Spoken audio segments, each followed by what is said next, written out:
Hi, and welcome to our podcast. I'm Brent Dodge, and I have with me physical therapist Leah Versteegen of Alpine Physical Therapy. We're going to be talking today about the physical therapist's role in soccer. Leah, thanks for being with us. Thank you, Brent. Leah, a question. I'm wondering about people who are playing soccer and who get injured and what the role of the physical therapist might be in that respect. Well, Brent, speaking from personal experience, I previously played college soccer and suffered many injuries, which I guided my rehab through physical therapy. The physical therapist's role isn't just in getting that injury better. That's what most people think. You go in with a torn ACL and the physical therapist just looks at your knee and tries to get your knee rehabilitated. The physical therapist goes beyond that. We make sure to prepare that person for return to their sport so that they're physically fit, they're mentally fit to get back on the field as soon as possible as their injury heals. And what kinds of things would an injured player be faced with if he or she came into you for physical therapy? There's multiple components, I think, to being injured with a sport. There is the mental component where they were injured playing soccer. They have a hard time wanting to get back, or not wanting to, but feeling like they're ready to get back on the field for fear of re-injuring themselves. So I incorporate a lot of functional training into my physical therapy. I bring them out here in the field, bring them out with the soccer ball, do soccer-specific training drills to make sure that they feel comfortable and confident on their feet before they go out to their first day of practice. I also work specifically on body mechanics and how they move to help prevent them from re-injuring themselves. Excellent. You know, I've heard so much about injury prevention, and particularly as it relates to soccer. Are you up on some of that information? I am, Brent, particularly with with female athletes females are 3 times more likely to tear their ACL than men playing soccer. So there's a program called the PEP program developed down in California, which recently, just a few months ago, they published some amazing results, a 3-year study where they followed 65 NCAA Division I teams and came out with a significant reduction in ACL injuries for the athletes who followed their injury prevention program.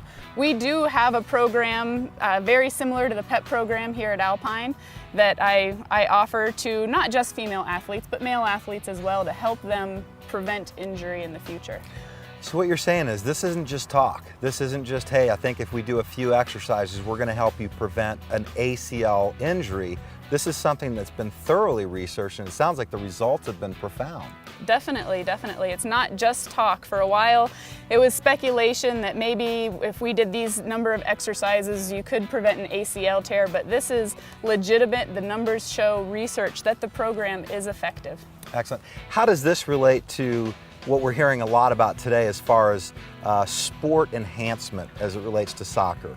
Well, sport enhancement can be many things. What it usually focuses on is improving an athlete's speed, strength, power, agility, to improve their game so that when they're getting ready for preseason or getting ready for tryouts, for example, for a high school sport, they are really prepared to raise their game to the next level.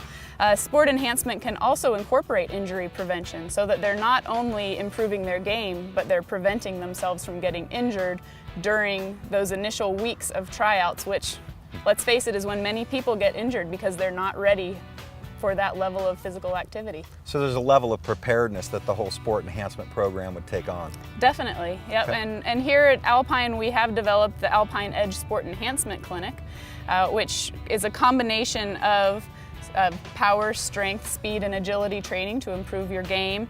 You get some injury prevention. We do video analysis of your biomechanics to make sure that you're jumping, landing, turning, your gait, everything is in line to get you out of vulnerable positions. We also include some guidelines on cardiovascular fitness and sport nutrition. Well, that sounds exciting. You know, I'm just wondering about this whole concept of sports nutrition. I mean, we hear people talking about it. Is that something that physical therapists can get involved in?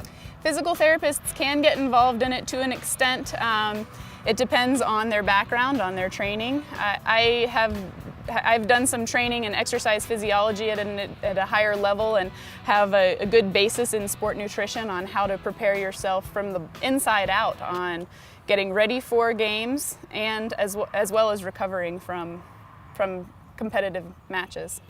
You know, you've really shared a lot of great information, Leah, and I think this is going to be a great time to go to our tip of the day.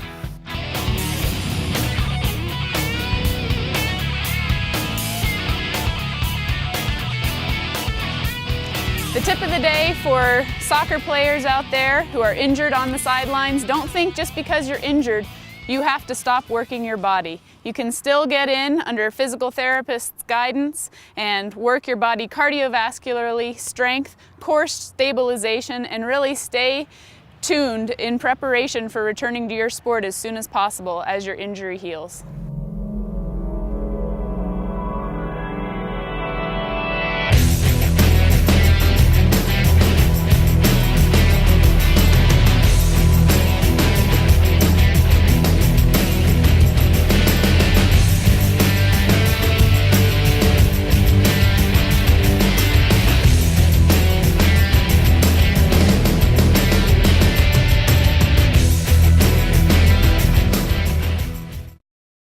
I'd like to give special thanks to Leah Versteegen, physical therapist at Alpine Physical Therapy, for joining us today in our podcast on the topic of the physical therapist's role in soccer. If you have additional questions on this topic, feel free to visit our website at www.alpineptmissoula.com or call us here at the Peak Health and Wellness Center at our South Clinic at 251-2323.